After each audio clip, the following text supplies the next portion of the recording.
حیات برزخیہ، پیغمبر کی قبر والی حیات کو حیات برزخیہ کہیں تو اس کا معنی یہ ہوتا ہے یہ عالم برزخ میں زندہ ہیں، عالم برزخ میں زندہ ہیں۔ اور جب اس حیات کو حیات حسیہ کہیں اس کا معنی یہ ہے اس حیات کو نبی خود محسوس بھی فرماتے ہیں۔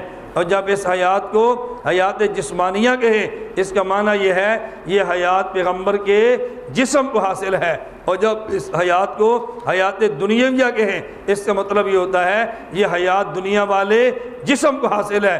جب اس کو حیات اخرویہ کہیں اس کا معنی یہ ہے یہ حیات دنیا میں نہیں، یہ حیات عالم آخرت میں ہے، اس لیے حیات جسم کی ہے اور نام اس کے کئی ہے، حسن کا واحد و عباراتنا شتیٰ، ایسے ہی ہے حسن کا واحد و عباراتنا شتیٰ، حسن ایک ہی ہے لیکن حسن کو بیان کرنے کے لیے عاشقی کی عاشقوں کی تعبیریں الگ الگ ہوتی ہیں۔